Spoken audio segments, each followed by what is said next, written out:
Everyone, Tyler Mannion here, MPC and Ifbb Pro League Vice President. Today, this is going to be a video on the criteria for the bikini division. We're going to go over things we want to see, things we do not want to see, and then review some competitors to give you guys some examples of how they fit the criteria. First, we're going to go over what we want to see in bikini.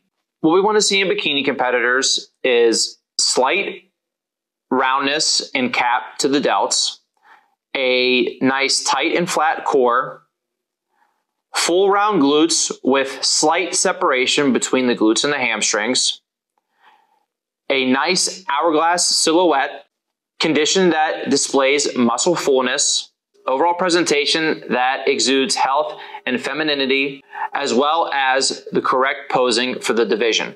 Now I'll go over what we don't want to see in bikini competitors. We don't want to see overly capped, big, dense, or striated shoulders. We don't want to see arms that are too muscular or thick. We don't want to see an etched in, overly developed six-pack that makes the waist look thicker. We don't want to see squared off, dense glutes. Overall, we don't want to see too much muscle density or vascularity. Now, where we've been seeing muscle density normally happens, like we just covered, in the upper body, whether it's the shoulders or the arms, but we're also seeing it in some girls' legs, specifically in their quads. Whenever you start to become too dense, you start to look like mini wellness. We've also sometimes been seeing girls trying to display quad sweep in their back pose. As you're about to see when we review the top competitors, we are not seeing much quad sweep at all. These girls are definitely not pushing their legs or quads to the side to show quad sweep in their back pose. We don't want to see deep separation, graininess, or an overall hardness looking to your physique. Whenever you are walking on stage or doing your bikini walk to the front, you should not be seeing splits in the quads. There should not be separation in the quads, especially deep separation. We don't want the hamstrings really etched in from the back. There can be a slight hamstring pop because of a small amount of development to the hamstrings in a back pose, but we don't want to see the hamstrings etched in, looking deep, looking striated. We don't want them connecting all the way up to your tie-ins and to your glutes. Overall, we want to see a very balanced physique in bikini. Everything should match and be proportional top to bottom. We also do not want to see the hourglass shape turn into an X frame. This normally happens when girls flare their lat in their front pose, like figure competitors flare their lat in their side poses. That turns an hourglass into more of an X frame. This is something we don't want to see in bikini. You should have the nice hourglass shape to your physique naturally with your arm at rest in the front pose.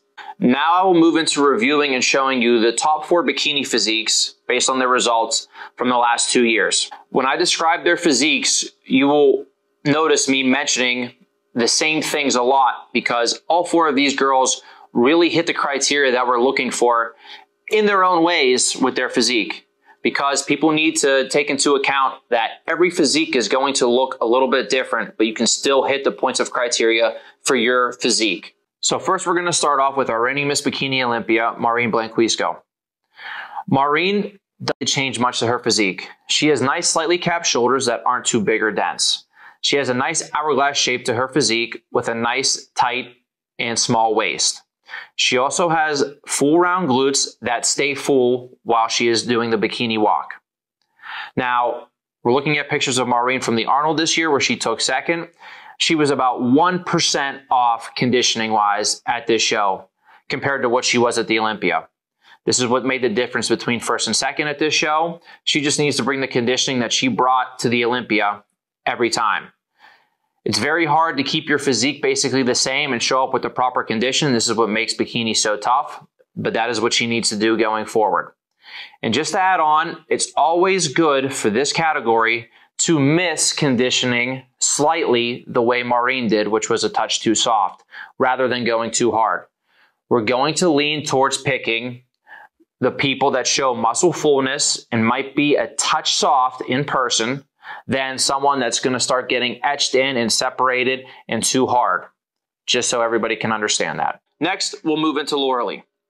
So Lauralee brought a great package to the Arnold, obviously, as she won the show. She brings a nice hourglass physique with good upper body to lower body balance, with full round glutes and the proper conditioning to her physique. Her conditioning was 100% right on what we want to see in bikini.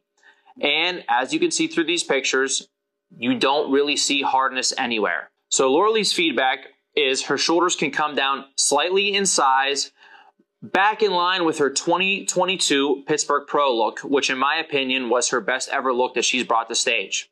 Other than that, she needs to maintain her overall balance. For her, that's sometimes tough. She needs to make sure her glutes stay the same size so they stay in balance with the rest of her physique, and overall nail this conditioning every single time she gets on stage. Next up, we have Jen Dory, and we're using her pictures from the 2022 Olympia, where she took second.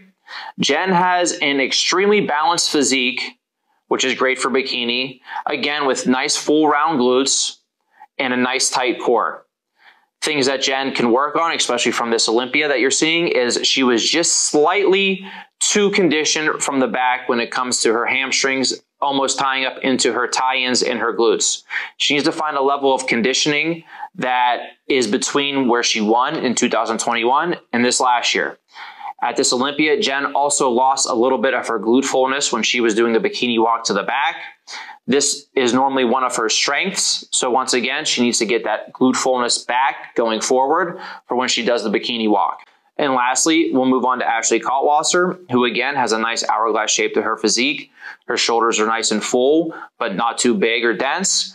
And she has nice full round glutes that have great pop to them whenever she turns around to the back and also does her bikini walk. This is one of her biggest strengths. Now, the things that Ashley can work on is she sometimes over vacuums in her front pose. She does not need to do that. It kind of throws off the look a little bit. Most of the times girls do not need to have big vacuums in their front pose. She also sometimes is a little fidgety when it comes to posing. That's something she always works on, is her posing and presentation. And for this Olympia look, she showed up a touch, just a touch on the lean side. So for her, it's trying to find a balance where at the Pittsburgh Pro this past year in her front pose, I think it is the best she brought in terms of fullness. So it's getting the fullness look that she had from the front pose in Pittsburgh, but still keeping the pop to her glutes that she had here at the Olympia. In conclusion, I hope this video clears up any questions that people had regarding the criteria in bikini and answers what we are looking for very closely going forward. I think the 4 examples of these women and their physiques, either as an amateur or a pro or a coach, that you can look towards to build your own physique to fit the criteria the best way possible.